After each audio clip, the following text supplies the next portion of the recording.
Y recibimos en este momento a Sergio Berenstein. ¿Cómo estás, Sergio? Silvio Sacomani te saluda. ¿Qué tal? Muy buenas tardes, ¿cómo andan? Bien, muy bien. Muchas gracias por atendernos. Sergio, Por siempre un favor, placer recibirte aquí en la Cocina de las Noticias por Mitre, ¿eh? igualmente. Muchas gracias. Bien, Sergio, ¿cuál es tu visión con respecto a lo acontecido en torno al acuerdo entre el gobierno y el Correo Argentino que tanto revuelo ha generado?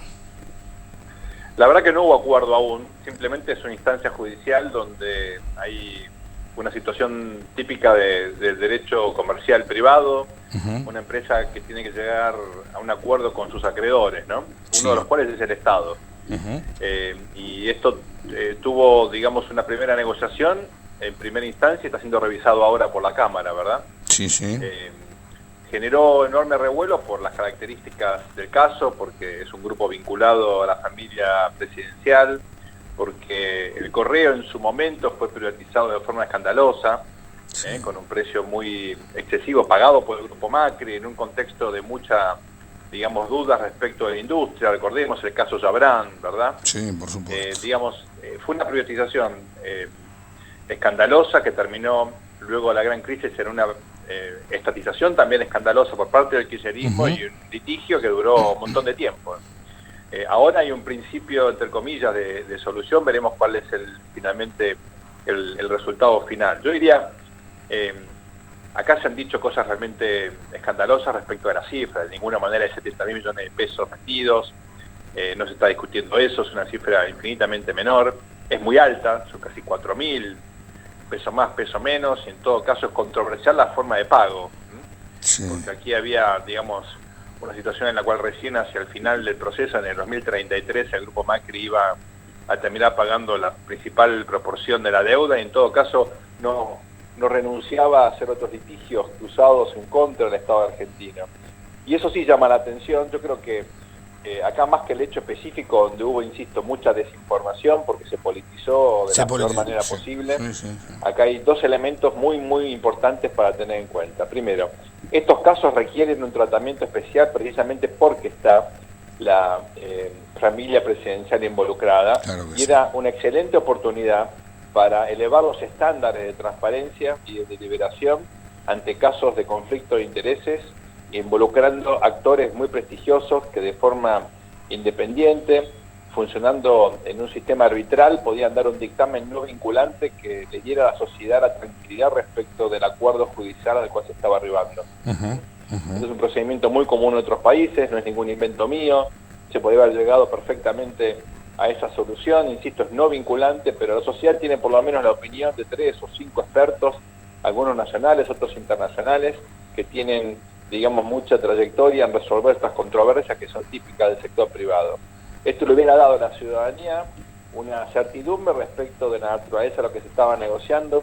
El gobierno con una enorme ingenuidad habló de que estaba la justicia involucrada, como si la justicia en Argentina fue una fuente de previsibilidad y transparencia. Es todo lo contrario, ¿verdad?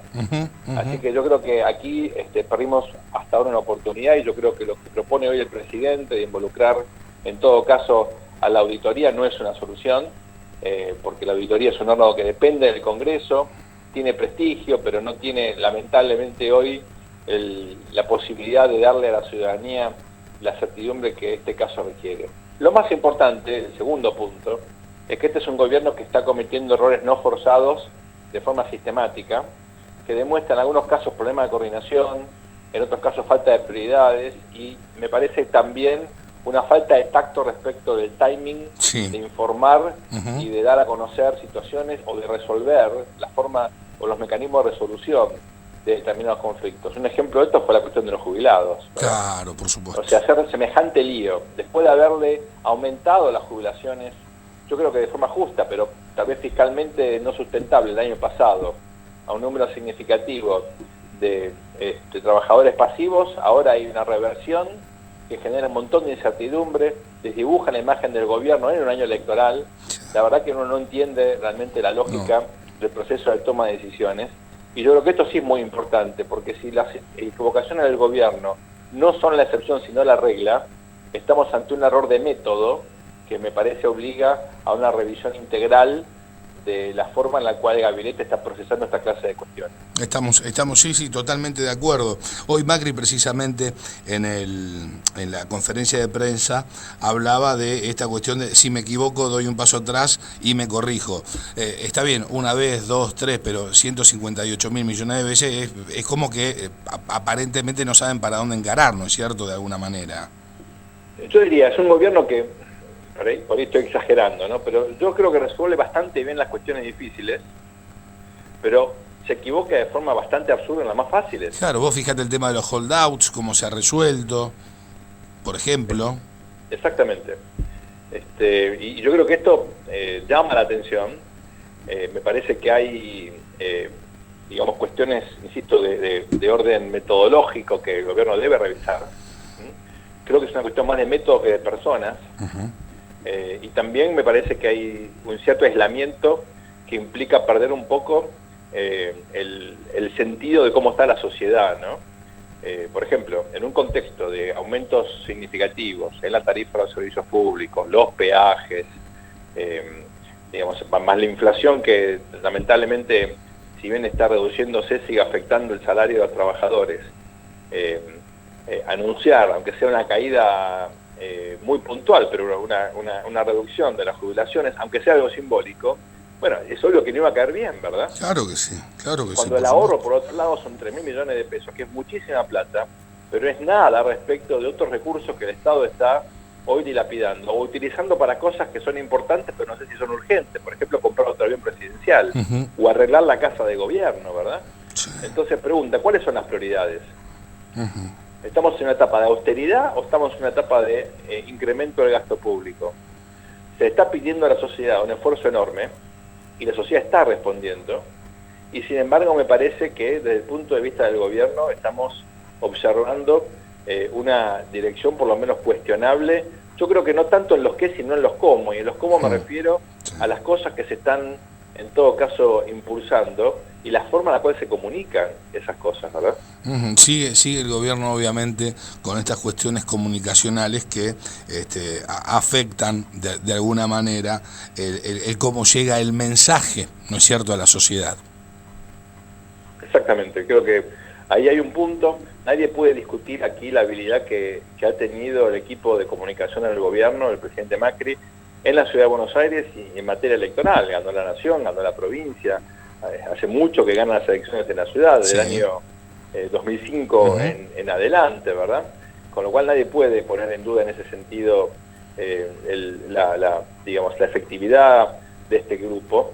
La pregunta es si los métodos, si la concepción comunicacional que desarrolló el presidente en la ciudad o como candidato o en materia electoral se aplica de forma automática para comunicar gestión a nivel nacional, o si los ajustes que tal vez hicieron son los suficientes.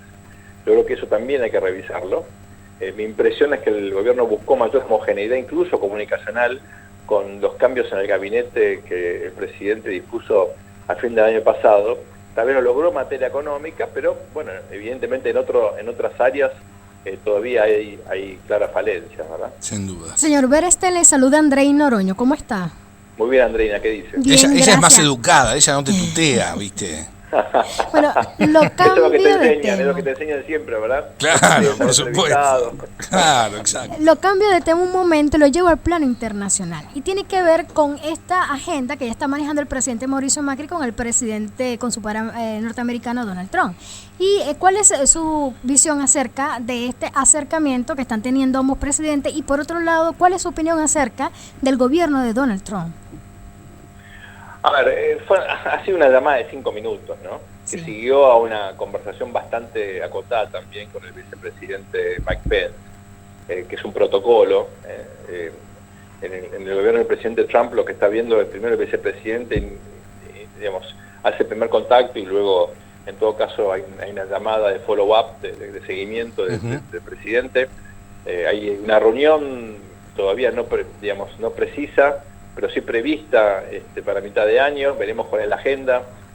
Es demasiado pronto para evaluar efectivamente cuál es el nivel de acercamiento que van a tener ambos gobiernos, ¿no?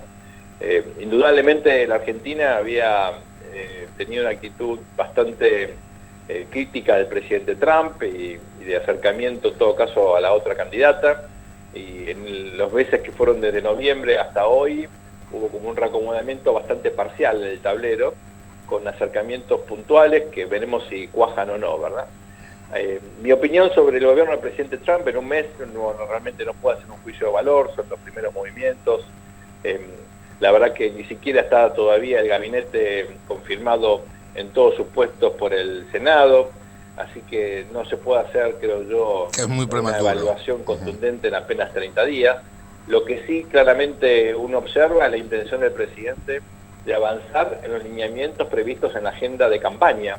Esto es parcialmente inusual, digamos, muchos gobiernos, digamos, tienen líderes que luego de ganar las elecciones tienden en todo caso a revisar las prioridades o a de alguna manera procesarlas con otro objetivo o con por lo menos con un prisma distinto, ¿no?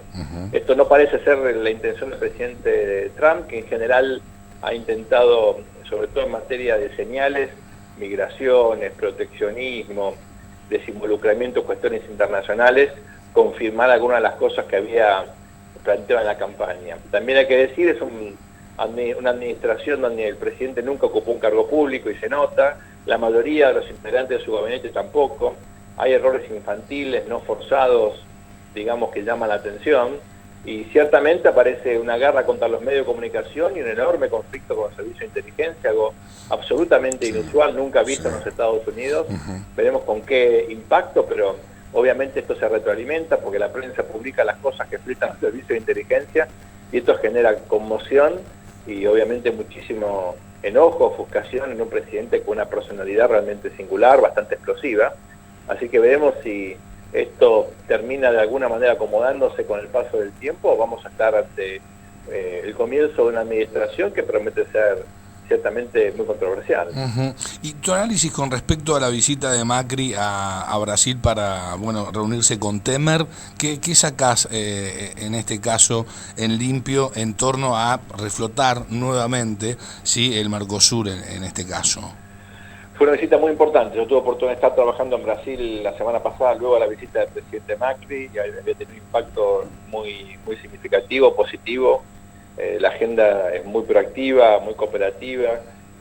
Se trata de ampliar en todo caso un vínculo que había quedado enormemente dañado como resultado de una pésima relación personal que tenían las dos líderes de los respectivos países, tanto Dilma Rousseff como Cristina, ¿no? Se llevaban pésimamente entre ellas a pesar de la supuesta afinidad ideológica. Y bueno, en esta circunstancia aparecen posibilidades, en primer lugar, de replantear el Mercosur como tal, en segundo lugar, establecer vínculos distintos con los países orientados hacia el Pacífico, y en tercer lugar también, y esto es muy significativo, revivir los intentos de alcanzar un acuerdo de libre comercio con la Unión Europea. Frente a este desafío, obviamente hay una administración Temer que está cuestionada y amenazada por las investigaciones del famoso Lavallato, este proceso judicial que involucra a los principales actores del sector privado, en particular la empresa Odebrecht, que el titular de esa empresa está preso hace ya tiempo y está cooperando con la justicia, con el sistema de delación premiada. Hay ahí una bomba de tiempo que puede estallar en junio, cuando probablemente se conozcan las declaraciones de Odebrecht y su involucramiento a figuras importantes de la política, y esto potencialmente involucra actores del actual gabinete, no sabemos si también al presidente Temer o no, pero indudablemente esto genera enorme incertidumbre y puede alterar el ritmo de la política brasileña, que tiene elecciones recién el año próximo, no están claras las candidaturas, hay incertidumbre electoral, ya el Partido de los Trabajadores está perfilando al propio Lula da Silva otra vez como candidato, que utilizó incluso los servicios fúnebres de su esposa para lanzar su candidatura presidencial, ¿verdad? Así que estamos, yo creo, ante una política brasileña que naturalmente no es la ideal para consolidar este mecanismo de cooperación con la Argentina y proyectar el Mercosur al mundo. Claro, yo pensaba, ¿no? Y tal vez era una cuestión utópica, algún día encontrar productos made in Mercosur. No es utópico. De hecho, los autos que se hacen en la Argentina y en Brasil perfectamente podrían llevar esa etiqueta, ¿no? Y digamos, es una cuestión simplemente de pensar cooperaciones específicas y un trabajo de marcas que tranquilamente pueden significar oportunidades nuevas de inserción en la región y en el mundo. Pero, digamos, la situación clara de ambos países es que tienen un profundo problema de competitividad. Por supuesto. Son economías demasiado cerradas, Sí. con, en el caso de Argentina, costos internos carísimos, un problema de tipo de cambio no competitivo también, altísima carga tributaria, en fin, hay una cantidad de problemas estructurales que son lo que impide en todo caso una inserción más exitosa del Mercosur, no solo como productor de bienes primarios, sino también como exportador de servicios y productos industrializados.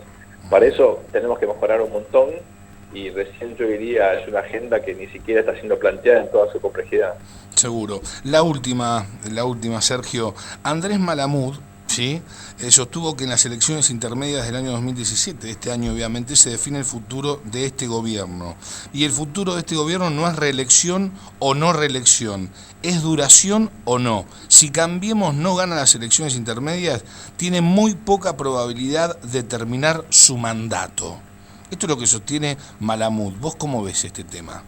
Malamud tuvo pésimos profesores en la facultad, incluyéndome, su problema, digamos.